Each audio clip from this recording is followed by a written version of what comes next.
Welcome to Tony Martignetti Nonprofit Radio coverage of the Nonprofit Technology Conference 2015. It's hosted by NTEN, the Nonprofit Technology Network. We are in Austin, Texas at the Convention Center. My guest is Katie Carrus.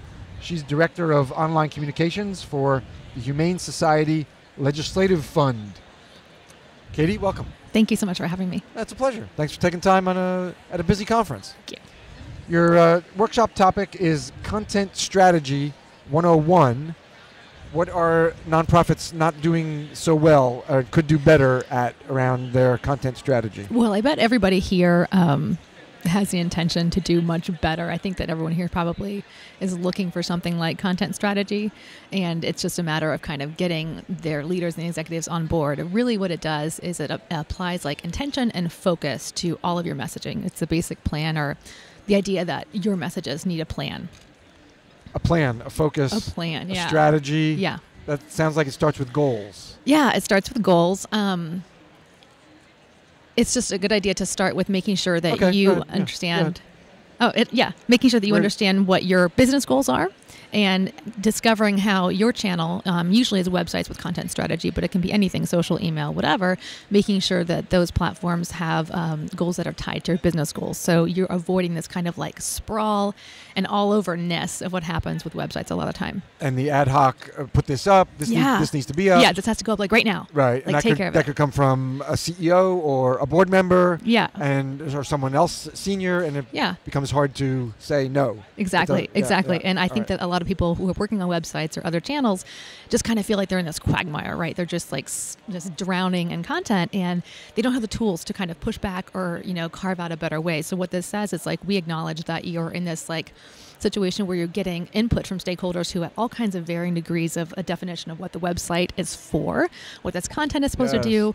So content strategy says everybody from their own perspective. Their own priorities, different audiences, and then you end up with this website that kind of like pleases nobody, right? And it doesn't drive your business goals. So content strategy says, let's ask the question of why before we do anything. And I think that's kind of revolutionary for people who've worked on the web. Even in the past like 10 years, it's just this race to the bottom, like what you said, like publish all the things now.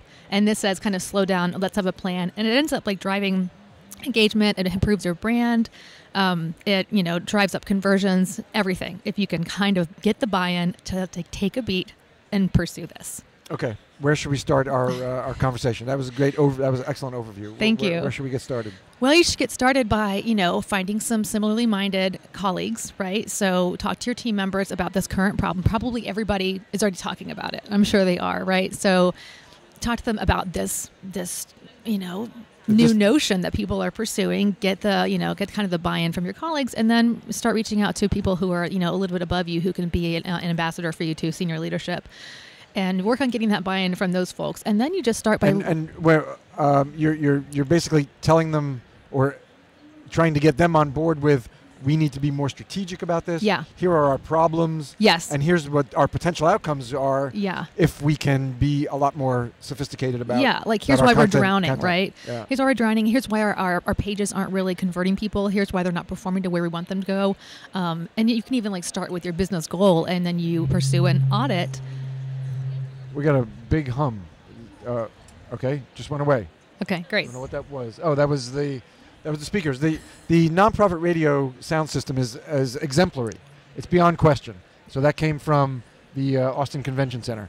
I wish they could run this convention center the way we run nonprofit radio. Totally agree. I don't know, these losers here. Oh well, all right. But so one of the great first steps to take is to get an audit done, right? And so it's an inventory of all of your content, but then it's the audit phase, which you're evaluating page by page. And for some people, this can be like tens of thousands of pages on their website, right? Yeah. Or it's a couple hundred. You're evaluating page by page and determining whether that piece of content actually aligns with what everybody says your business goals are. This is a pretty serious audit now. You got to look at, you're looking at every page. Every page, and obviously if you have hundreds of thousands of pages, or if you're a merchant site, you're gonna do like a sample size of those pages, right? Yes. But the idea is to just see really how well your content is performing. And a lot of times that drives the conversation. That drives, that gives you the ammunition to make the case that we need to make a change. So an audit is key. It's the first place to start. And then you're pursuing just getting that content landscape kind of sketched out, determining what your ecosystem is, right? So let's say you've got 30 things that your organization works on. For a nonprofit, you're going to have all kinds of things everybody's working on. So you get the executives and the subject experts to agree, what are our priorities, right? What are the organization's priorities, and get really clear on that. And then look at how those priorities and those areas are kind of developed on your site.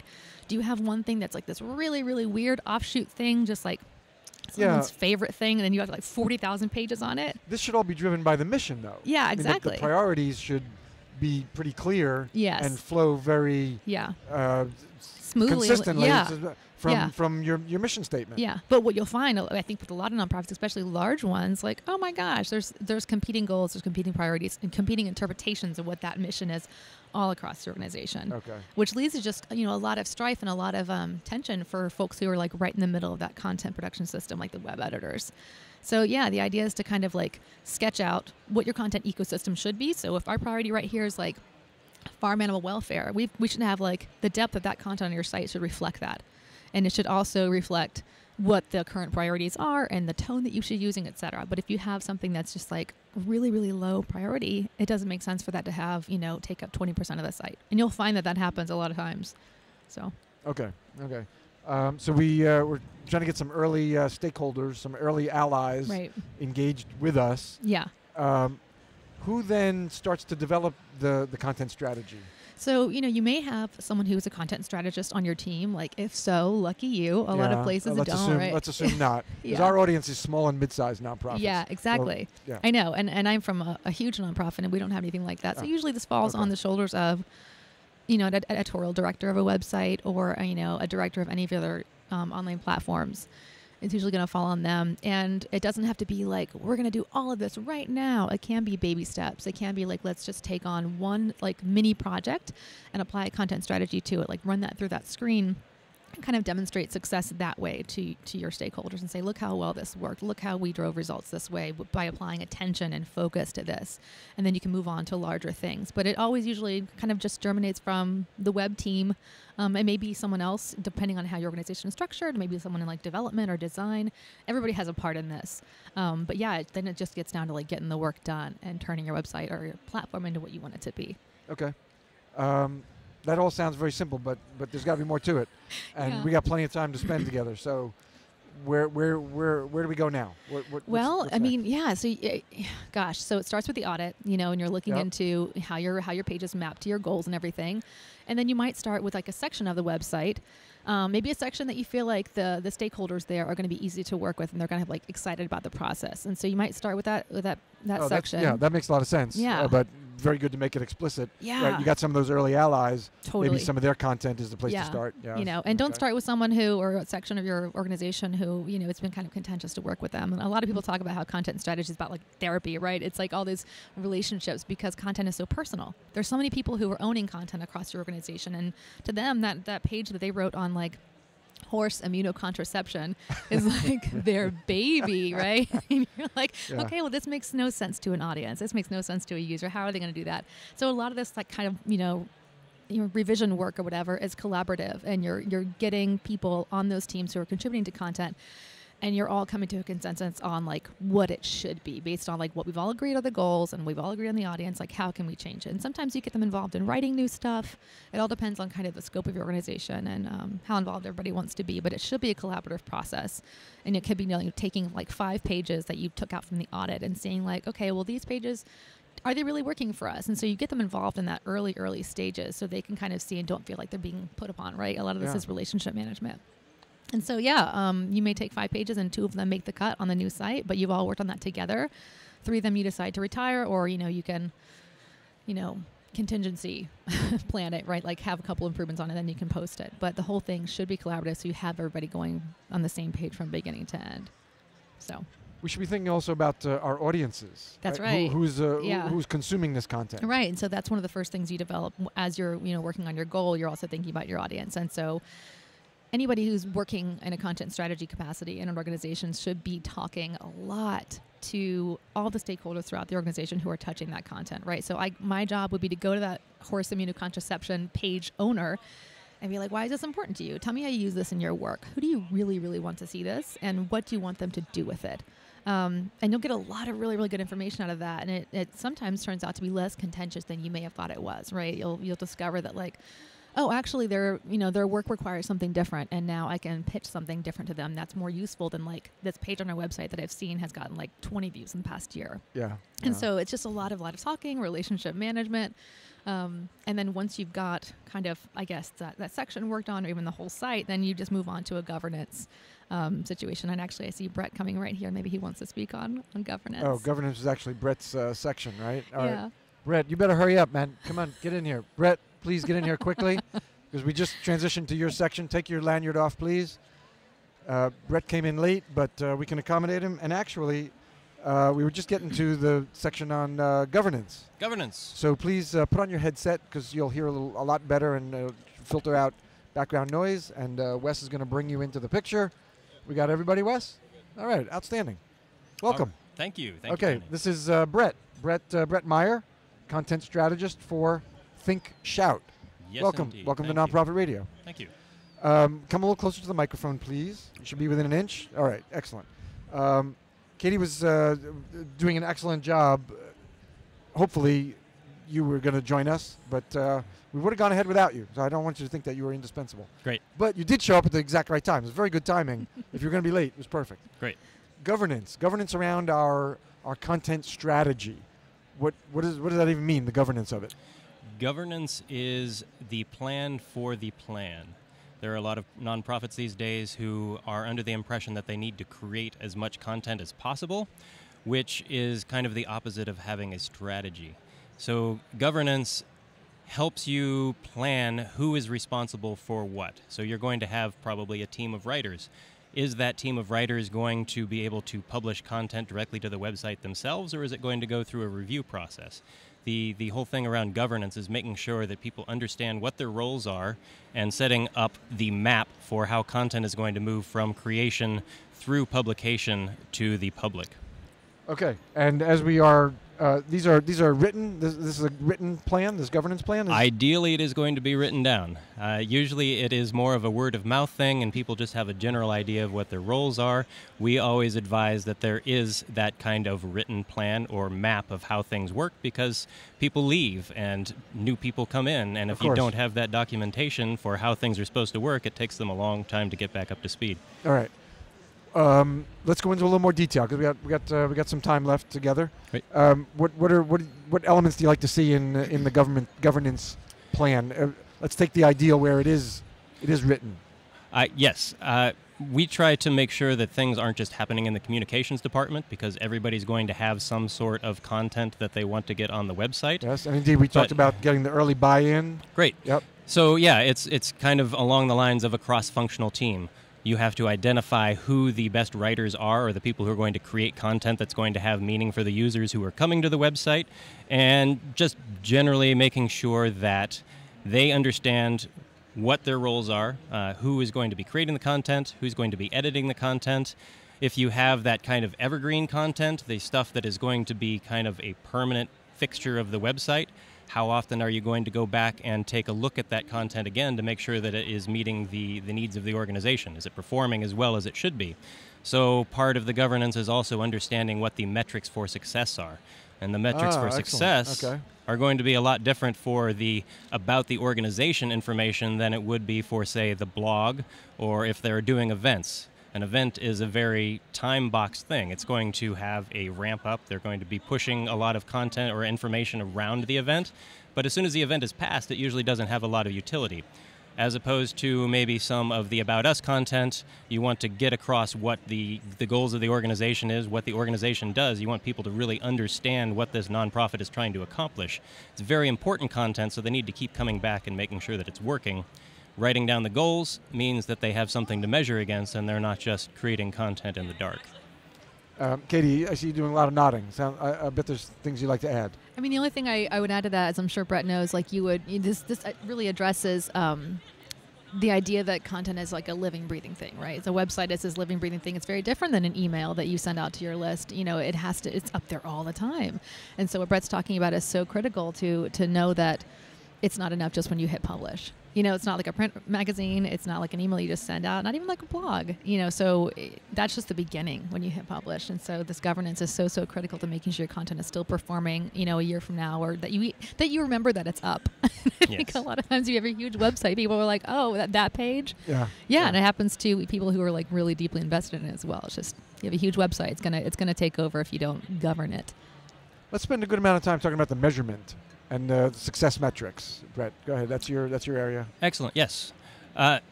We've been doing a lot of data with our data work with our clients recently, so we know for a fact that the homepage is not the common way that people come into a website anymore.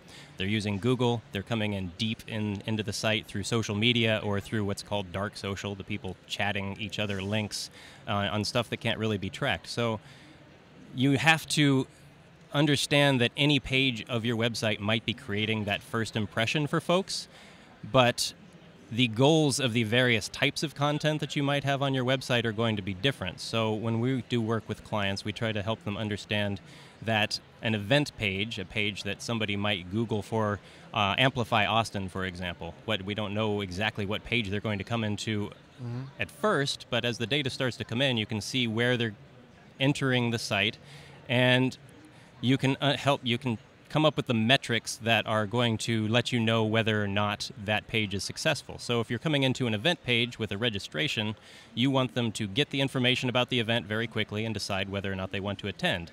And the next step from that would be clicking on the register button, which would be very different from a post on a blog where you want them to consume the content and then probably share it. So the metrics are going to be slightly different. The important part is to recognize all the types of content and set up the different metrics that will indicate success for that particular organization, because it's always going to be different. Okay. And Katie, we were using the interesting example of the equine immunocontraception page, right? Which could be equine contra or something. Yeah, I mean that would so benefit from governance. That would just so benefit from having those questions asked. Like, what does it mean for this page to succeed? What do you want your users to do with it? And then really like drill down and see if that's happening. And I think that can take care of so much like problem content on so many people's websites. If you're just sticking to like really direct objective measurement, and then there's kind of, you take away all the the sensitivity with that. Like, okay, here's this thing that I didn't say, like Google said it or whatever. Yeah. We still have several minutes left together. What have we not talked about? What haven't I asked you that you want to share? I like to, and I know that Katie agrees with this because we've talked about it a little bit, make sure that nonprofits understand that content strategy doesn't have to be just about the website. And it shouldn't just be in the communications department. Multi-channel. It is multi-channel. And the people in the development department who are sending out fundraising letters, that is a piece of content that is going to create an impression.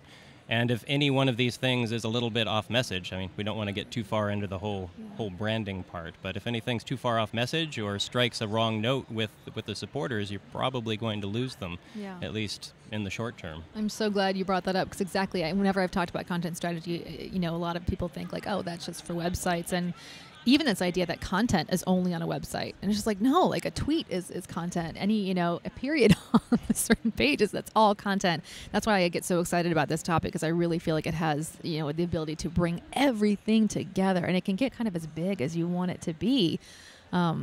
But that's why it's so cool. And the best organizations I've seen are the ones who are integrating every single channel into their content strategy, and it all just completely flows the same ethics, the same style, the same tone, the same priorities and goals, and audiences are just really, really woven in deeply and appropriately. And it's just like, oh, it's cake. I love it.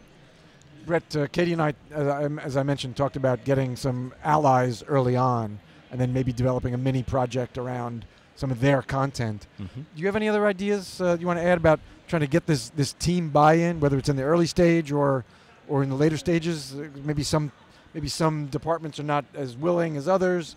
What advice do you have there? Katie is absolutely right. Getting that early win is always going to be important, because then you demonstrate the success or what you can possibly achieve by having a written content strategy. Other than that, getting that leadership buy-in early it's not just from the team that you're assembling that's going to be creating the content.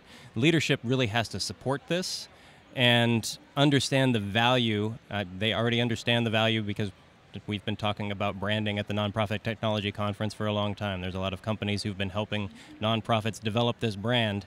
but the content that is supporting the brand has to be taken into account too. So it's not a big step for leadership to take from supporting the brand to supporting the content that is supporting the brand. Yeah, I feel like there's so much overlap with just brand and content strategy. There's a ton. Okay. Yeah. And again, this all flows from our mission statement. So that seems like the place to start. And Katie and I did talk about that. Anything you want to add about that, Brett? Nonprofits have a built-in advantage. They don't have to worry about what the for-profit companies do because everything should be coming out of their mission and their values. When you're a values-driven organization, it's much easier to develop content that has meaning than, say, a big company that wants to sell you shoes and thinks that a good way to do that is by showing people succeeding. Let's leave it there. All right. Brett Meyer is a content strategist with ThinkShout, and Katie Carrus, Director of Online Communications for the Humane Society Legislative Fund. Brett and Katie, thank you very much. Thank you for having us. Real pleasure. Thank you. Tony. Thanks. It's Tony Martignetti, Nonprofit Radio coverage of the Nonprofit Technology Conference 2015, Austin, Texas. Thanks so much for being with us.